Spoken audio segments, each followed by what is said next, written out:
Right, all right, all right, all right. It is Monday, May the 2nd, 9:45 p.m. Eastern Standard Time. Eric Darbo in the house, sitting in for the one and only Joe Nicely. Talk a little DFS, talk a little golf, a little Mexico Open, a little Wells Fargo. So, Eric, before we kind of get into this, let me just go ahead and say this. Welcome into another episode of the Turn Fantasy Golf Podcast. As always, I'm Andrew Putters. I got Eric Darbo on here, Sweet Spot DFS, as known on Twitter, filling in for the one and only league golf editor at rotoballer.com, Joe Nicely. Hey, guys, go to rotoballer.com, check out the PGA Premium page, and if you decide to sign up, use the promo code TURN. You save yourself 10% on a membership. I think it's $69.99 for the rest of the year, guys. So check it out. That's rotoballer.com, best place in the world for your daily fantasy needs.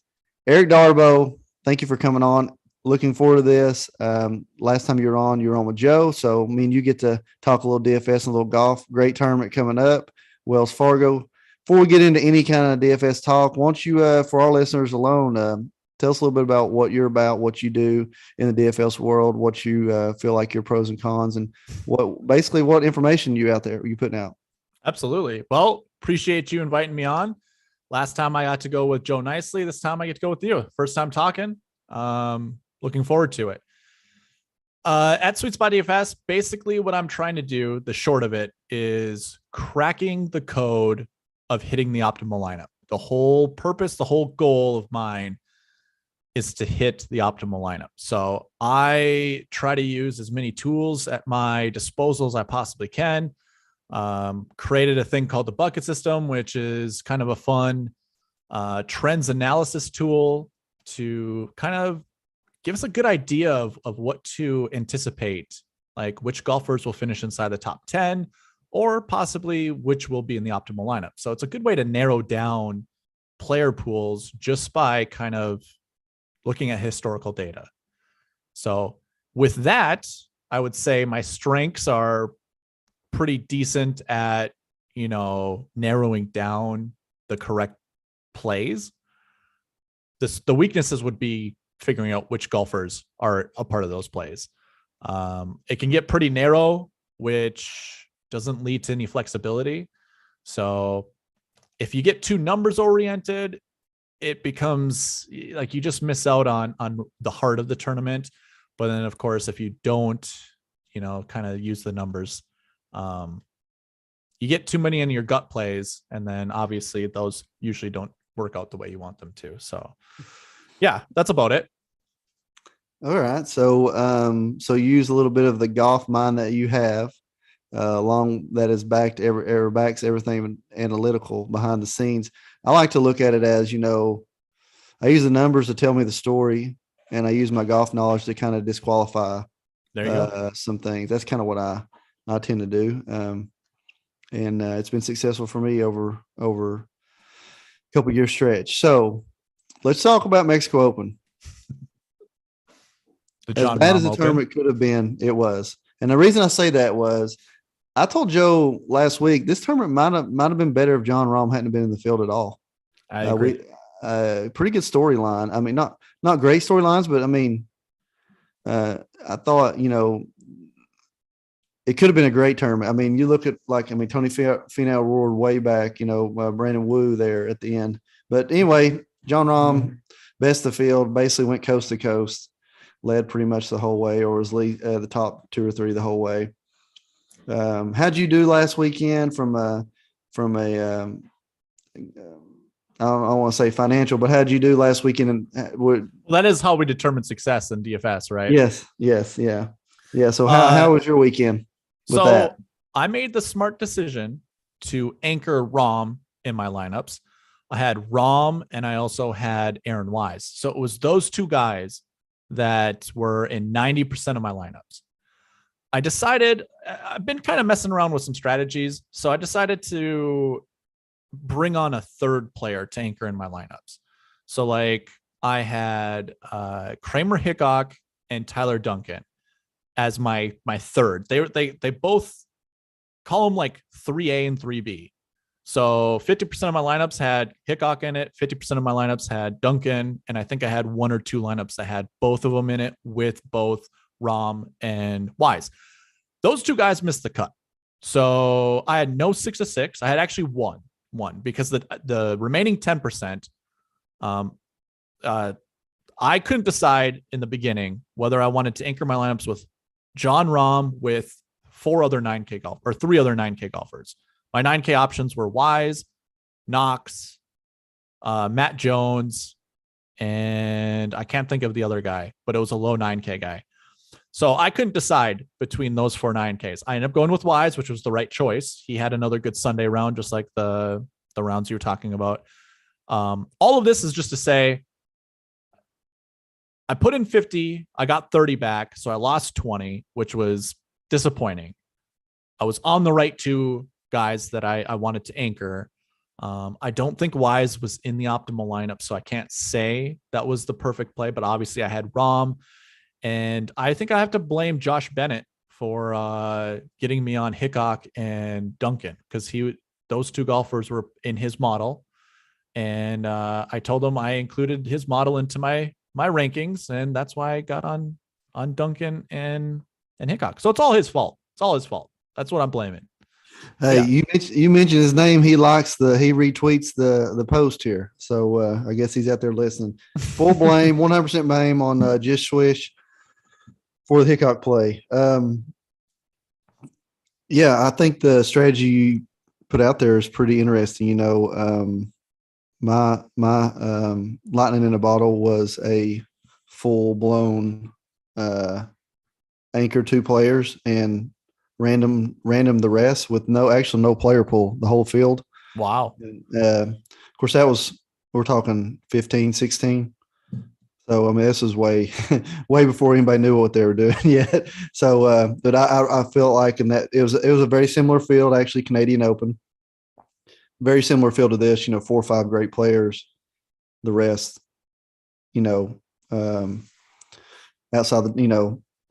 outside the top 100 players in the world kind of field.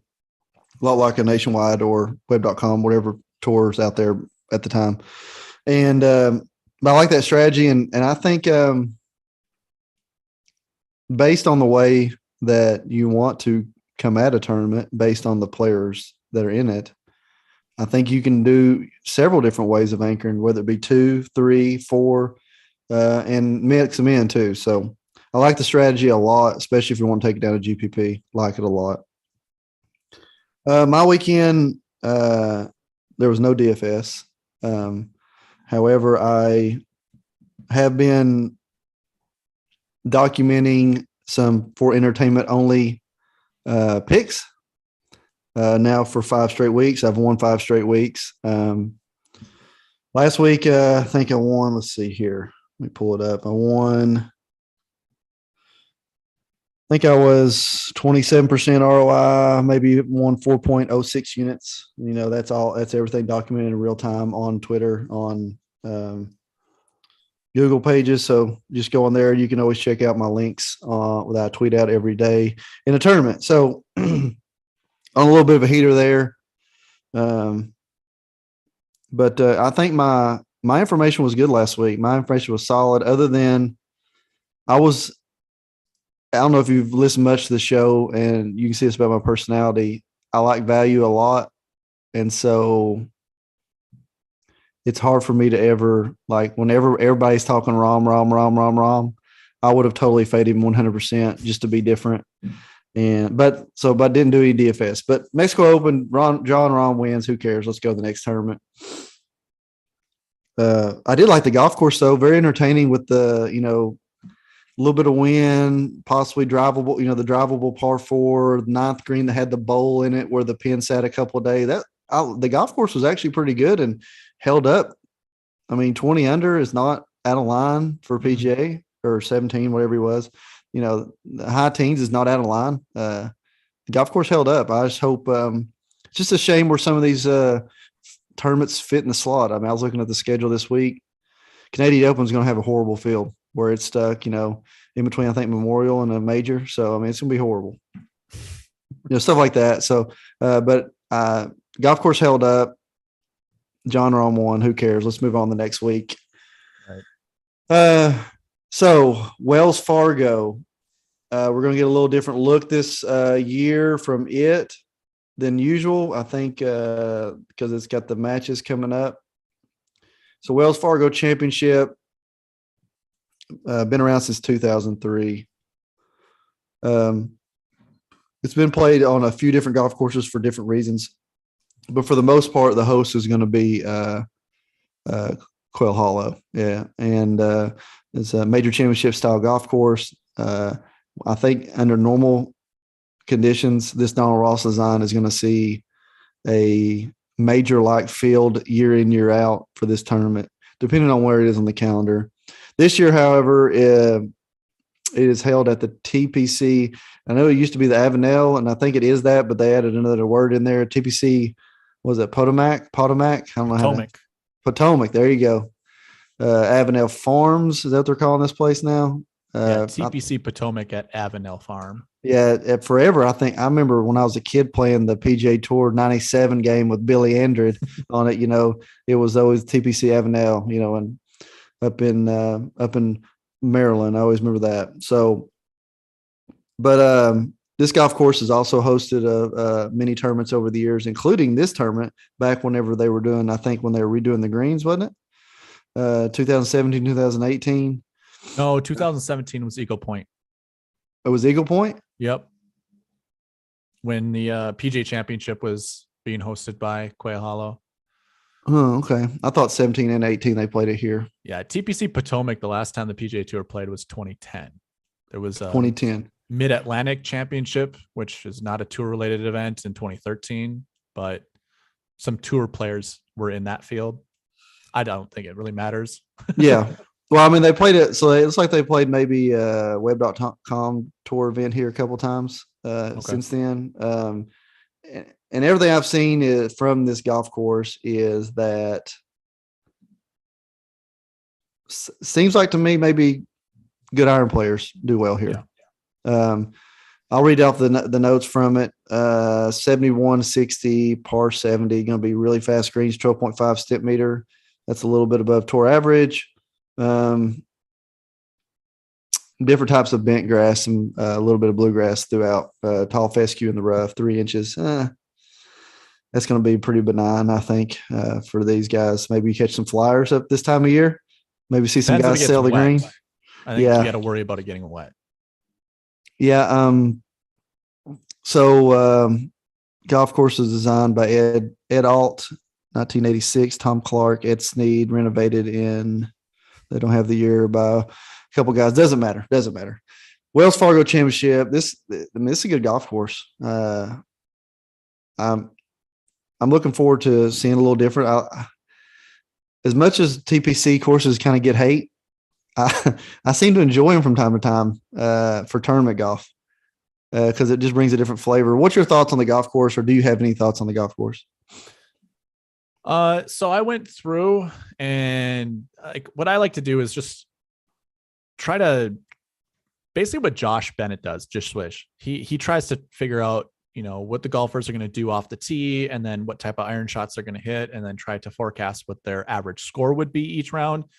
Essentially, I do the same thing, but it's for shot shapes. I'm trying to figure out which shot shape matters more at this golf course. So I took a look at hole by hole, and to go along with your point, accuracy is going to matter at this golf course. There isn't a necessary shot shape that's required off the tee, nor is there really one required into the green, but there are bottlenecks at the 300 yard range. There's a lot of holes where you have kind of from an aerial view, it looks like a swamp kind of washout area, either on the left or the right side. Most of it's on the left. So I'll say this.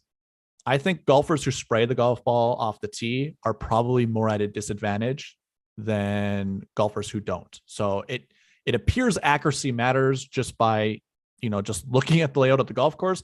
But then when you look at past results, like the 2017, 2018 Quicken Loans, it's nothing but accurate golfers up top with some, bombers sprinkled in there, but the overwhelming majority is accurate golfers. And I think that's probably what most of this DFS industry is probably echoing, I haven't listened to anything yet, but I'm assuming that's what most people are saying is, you want your accurate guys.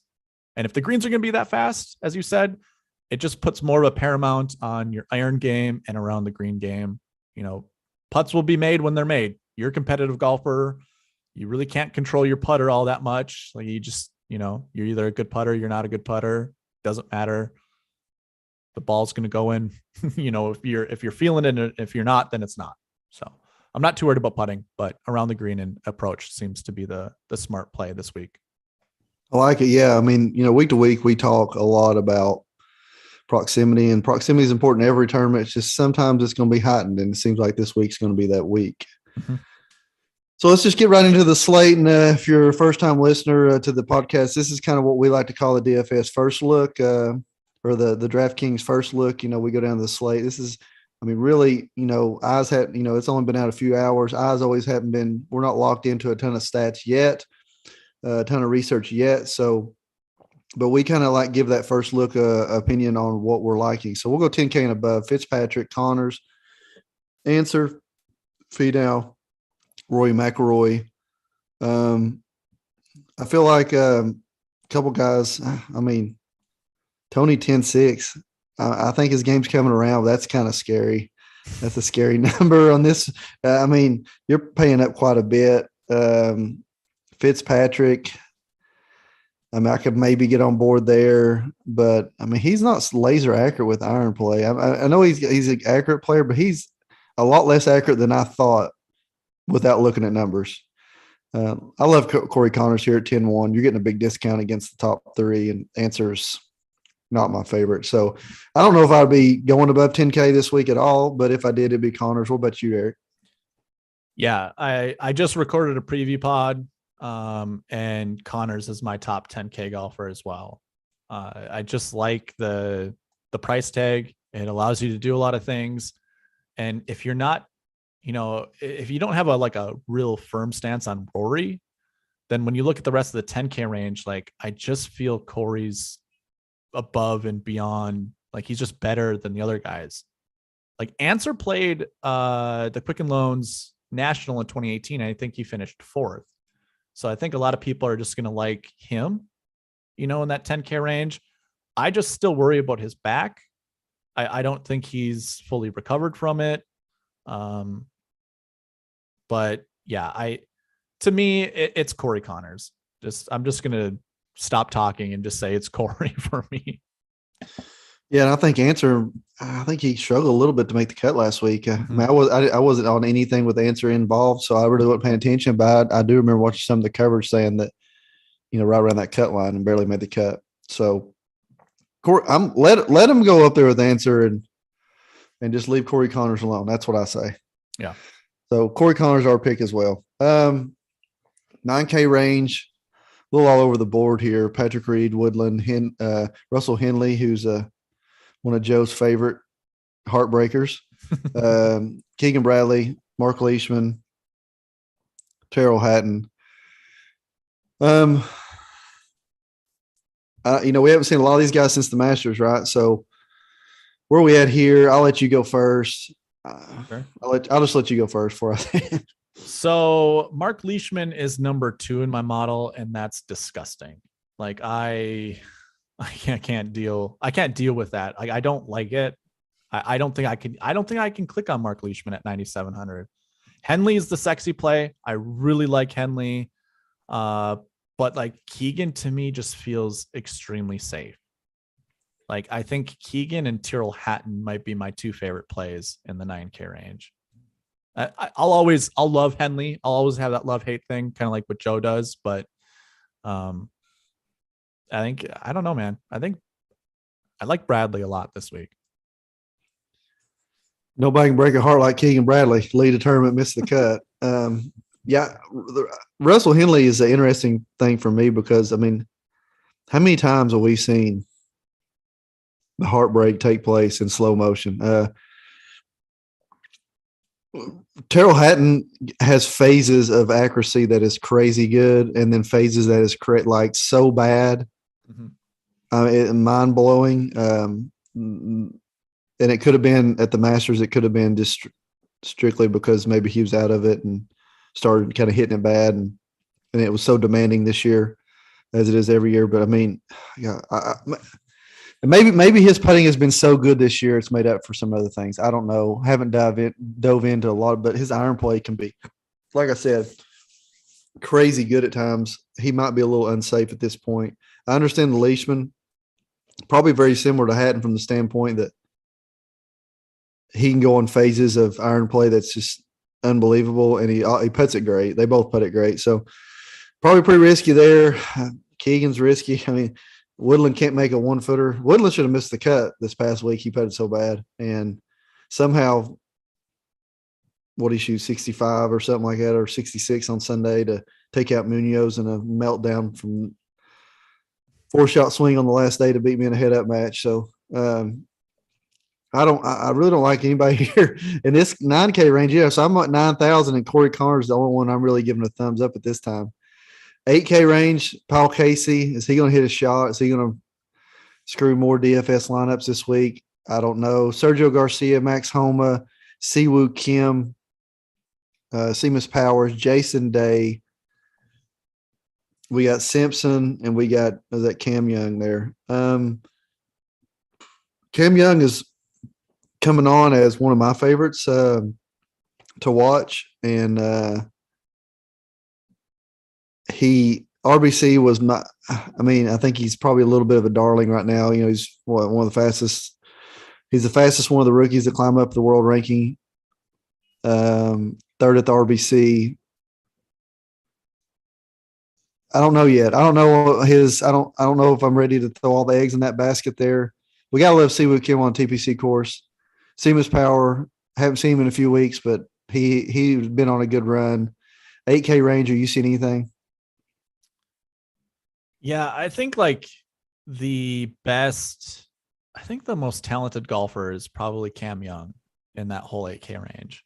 Just everything that you said, I think everybody else is on Cam Young this week, which if you listen to anything that I ever put out there, I don't care about ownership. You play the best plays if you think they're the best plays. But Cam Young, I think a golf course like this, where it's so penal, and don't get me wrong, like Cam Young has all the shots and he does seem to be pretty accurate. I think RBC Heritage is a good example of that. I don't know. And in this 8K range, if I'm being honest with you, I don't like anybody. Like, I will take flyers. Like Seamus Powers rating out really well in my model. He's 10th in my model. What is he ranked salary wise? He's the 16th ranked salary golfer, so he's got tremendous value at 8,300. But I also don't trust him. Like, I don't know how I feel about him this week, and that just goes. I think Sergio's probably my favorite play, if I'm being honest. I think I could trust Sergio's driving and iron play this week, and that's more of a hunch. That's not even looking at stats. Yeah, I'm a big Sergio guy, so I can't even bring him up on the pod because Joe hates him so much from back in the day. But Sergio plays well on TPC courses. He can putt mediocre and shoot 1, 2, 3 under on all of them because he hits the ball so good. I mean, historically, that is speaking. I feel like I want to say Webb Simpson really bad here. Not too long ago, we were talking about him, top 10 player in the world. His iron play has just been slowly declining. Like, just a little bit worse every week. And unless you're kind of, following this stuff week in, week out, you probably wouldn't notice it. But I'm with you on the Cam Young thing. I've already said it, guy's probably going to be a superstar. It's really straight. Prior to Jason Day's back injuries, this would be a perfect golf course for Jason Day. Like, I couldn't trust Jason Day at this course. I can't trust Jason Day at all. If he was in the 7K range, I'd take a flyer on him, but I can't do it at 82. This would be a perfect course for him, though. Yeah. And Webb, I don't know, man. For whatever reason, I just don't think golf is all that important to him anymore. It just feels that way when he's out there playing. I don't know what it is. Like, he just goes out as a businessman and just plays golf like he's trying to network. At least that's what it feels like. he's not really in contention ever anymore. And I don't know if that's injury related or what. Interesting take there. I do know personally he's pretty nice. He is kind of chatting it up with everybody. Never heard him say a bad thing about any golfer out there. You hear an interview, he talks about his favorite two guys to play with in Ryder Cup matches are Patrick Reed and Bubba Watson because their skill set, and they're like two most leak like played with by everybody else, which is interesting. I think you just made a good case that Webb Simpson is insane. I think you made a really good case of that. Yeah. I mean, it's been proven though the guy's world class whenever he was on. So I don't know. Maybe he goes in streaks. Had a great, 10 years ago, he was great. He was gone for a while. 3 years ago, he was great. 3 to 5 years ago, he was great again. Who knows? Maybe he's streaky. I think he's got 5 or 6 kids too. That has a lot to do with it, I'm sure. Moving on to SEP. Go ahead. No, probably. You're absolutely Moving on to 7K range now. This is the value range. Tons of guys. Probably a pretty good place to play a lot of these guys, honestly. Just at first look for me, I mean, Neesmith's going to pop for a lot of people in ownership, I believe, just because how he's played lately. And it seems like his name's out there a lot on social media, whether it should be or not. I think whenever he plays well, everybody talks about it, how good he is and stuff like that. A lot of vets, a lot of new guys in this 7K range. What about Lucas Glover? Doesn't putt it well, hits the irons well. What do you think?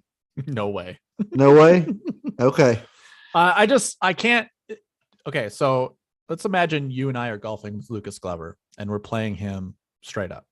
Uh-huh. If he hits it to 5 feet, I'm not worried whatsoever. Like, all right, Lucas, make that putt. You see that disgusting putting stroke he has? He hits it so good, though. I agree, but like, I don't know, man. I don't know enough about his game currently, and I think I have him blacklisted for an event that, or a stretch of events where I thought he was a good play and he just missed the cut.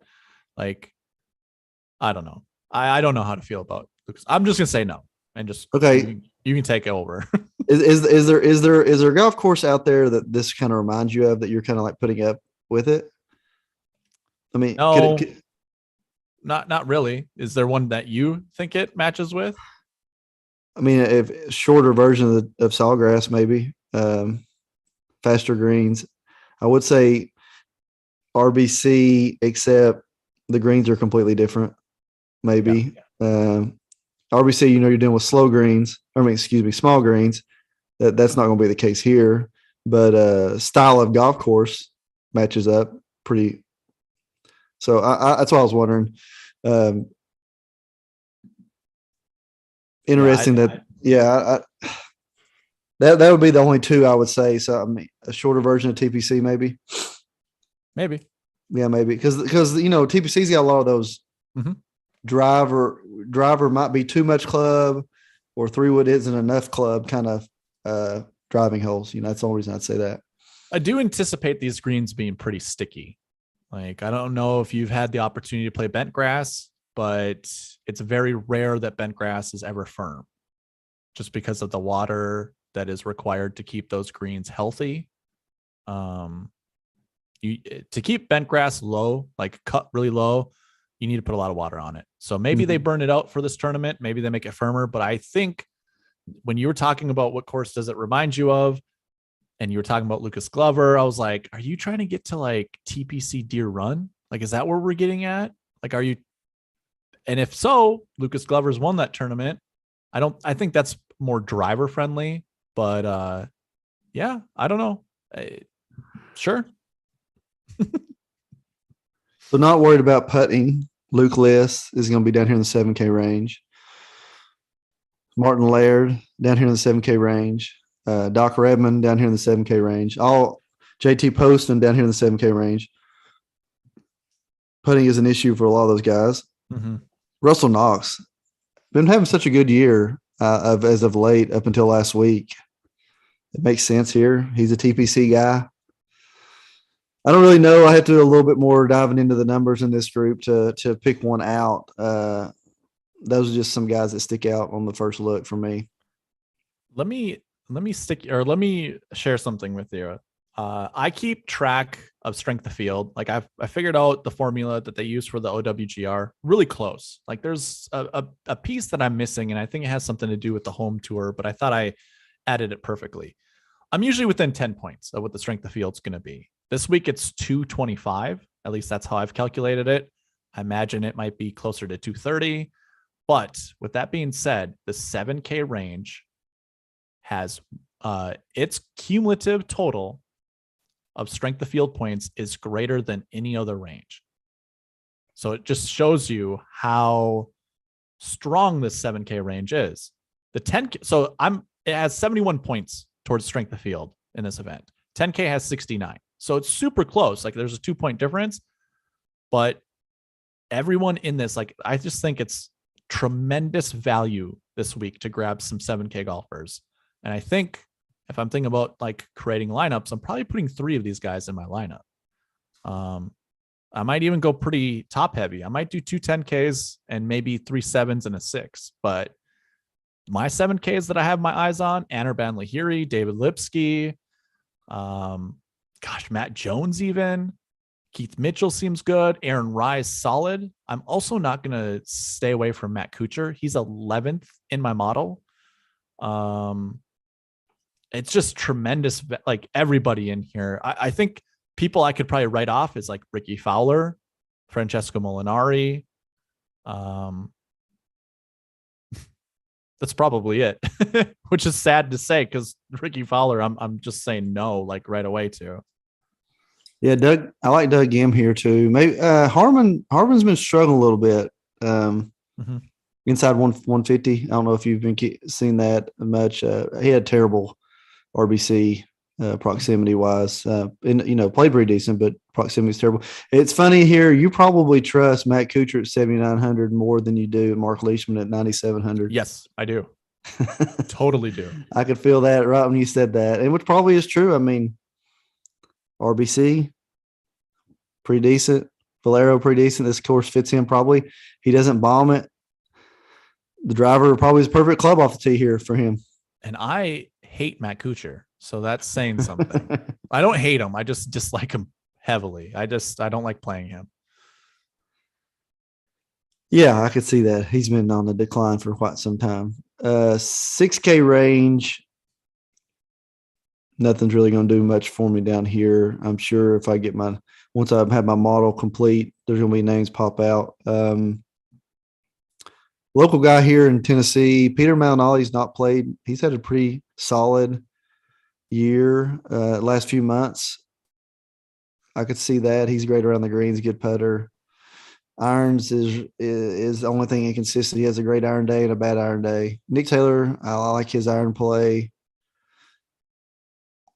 I feel like Sabatini has done something on this golf course before. I don't know what.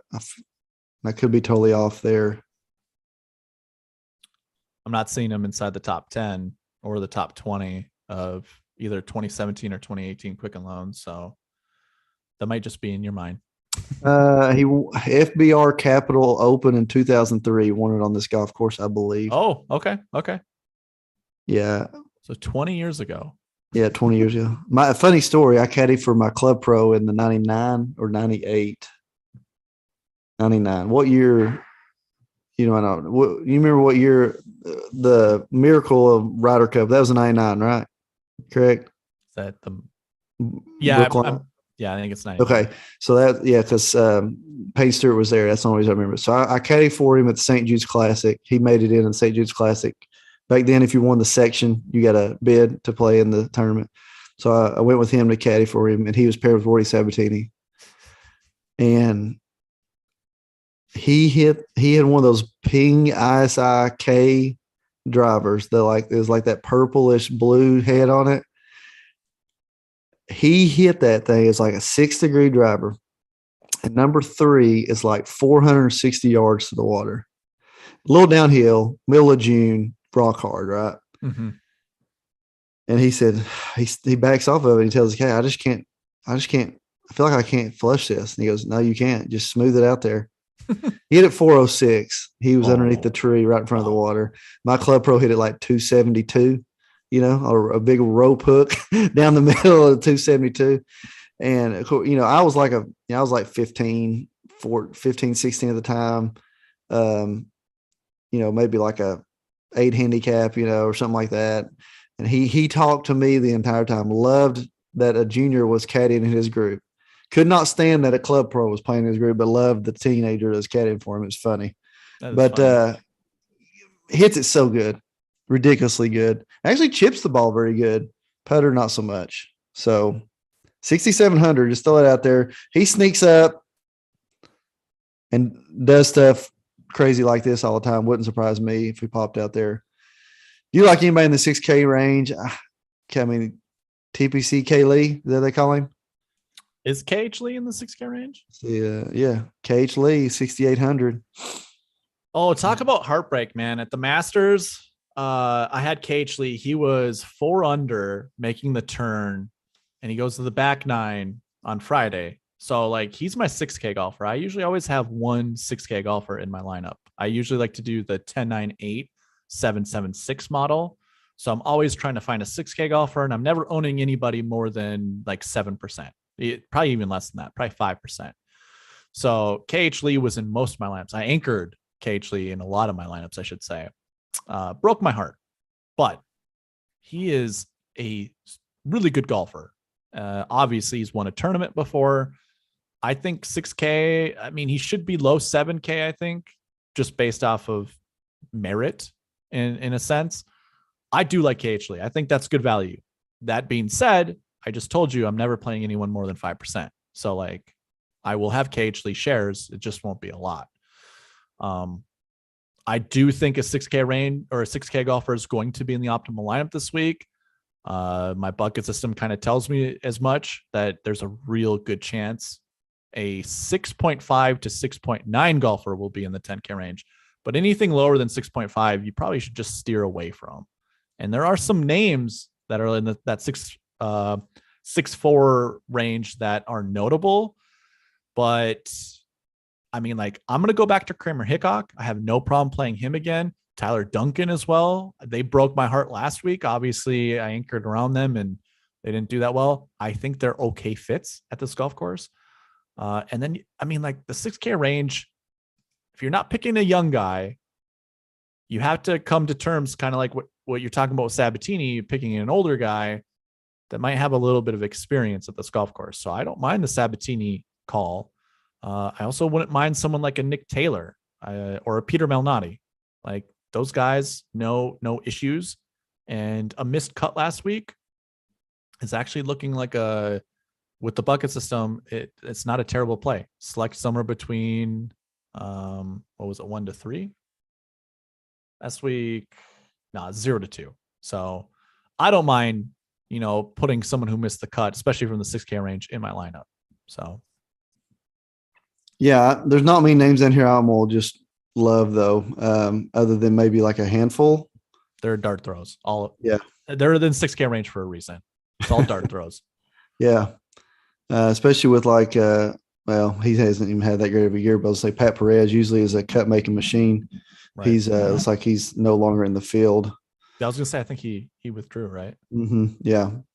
I was on Andrew Putnam for a while early in the year, especially on the West Coast swing. It seems that his iron games dropped off quite a bit. Danny Lee has popped a lot just from his birdie average and some things that I do, but he's played terribly. So, yeah. And it was saying all that to say this, Darbo, who's your dart play of the week? Oh, man. Dart play of the week. I thought about this before jumping on. It's probably going to be Anirban Lahiri. And I don't know if that's so much of a dart throw, but I'm really liking him at this golf course. So if he qualifies as a dart throw, you let me know. If not, I can pick a different guy. Yeah, we usually like to do about 75 and below. Okay. Somebody, what you're saying is he wouldn't surprise, contending top 5 Mm-hmm. and get some good value out of it. My dart throw of the week is going to be, it's a little bit more expensive than usual, but so it might be more of a value dart throw, but it surprised me at all if Doug Gim finished in the top 10 here. Didn't play terribly last week. I think he had a real good second round to make the cut, and then just kind of stayed around par the rest of the weekend. I like him a lot. I like his iron play mostly. It's probably fairly priced, honestly, in this field. So I like Doug Gim. But who is in your heart? Who do you think is going to win this tournament? Oh gosh. I'm not extremely confident right now in one particular player. Like, I think my eyes always gravitate towards the top. Like I wouldn't say I get fooled by the price tag, but I think this is a perfect course for Cory Connors, and a second choice to him would be. See, I'm setting myself up for heartbreak. This is what's happening. Like I'm having a hard time loving these guys, but it would be Keegan Bradley and Sergio Garcia would be like 2 and 3 on my list, and that's setting yourself up for heartbreak, man. I might swing for the fences with my heart play and my one and done with the Rotoballer guys and go with Siwoo Kim.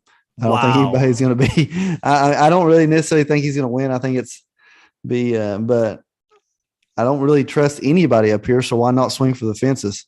How's that? I don't trust anybody, so I'm right there with you, man.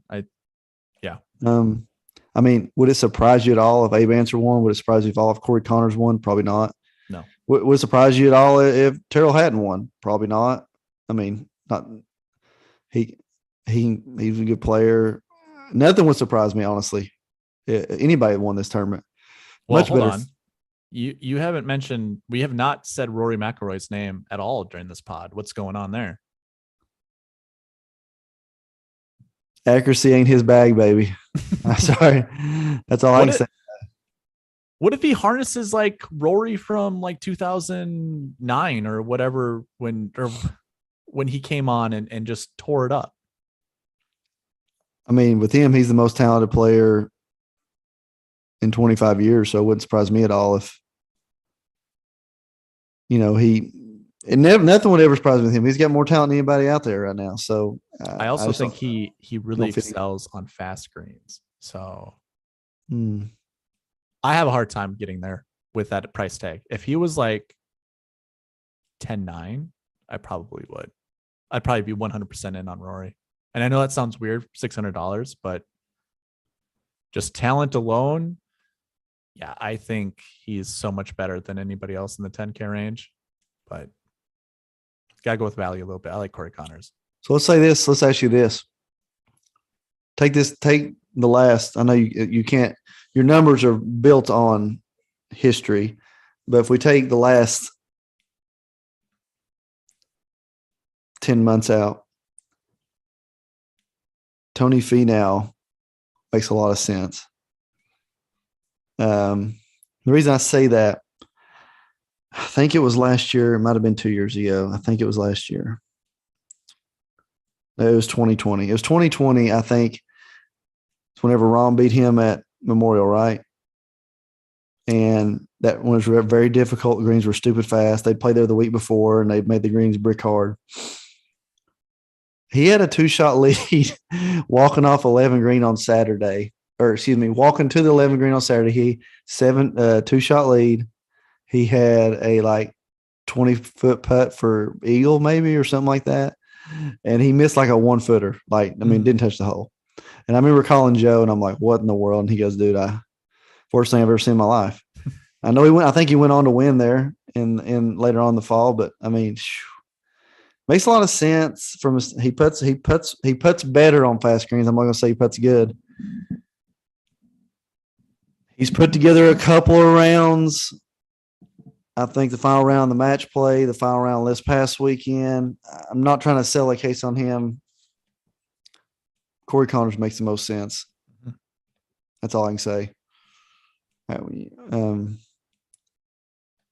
Fitzpatrick gets talked about a lot in podcasts. In every tournament he's in, 10K range is a little rich. Mm-hmm. There's just this week we're on, and instead of this being like what Joe calls gross week, we'll call it the untrustworthy week. How's that? That works. Yeah. I'm cool with that. But man, Darbo, sweet spot DFS. Appreciate you coming on tonight, filling in for Joe, talking with me about a little Wells Fargo this weekend. Guys, if you're going to check out rotoballer.com, use the promo code TURN when signing up, save yourself 10%. Best place in the world for your daily fantasy needs. That's Eric Darbo. I'm Andrew Putters. You've listened to the Turn Fantasy Guy podcast brought to you by rotoballer.com.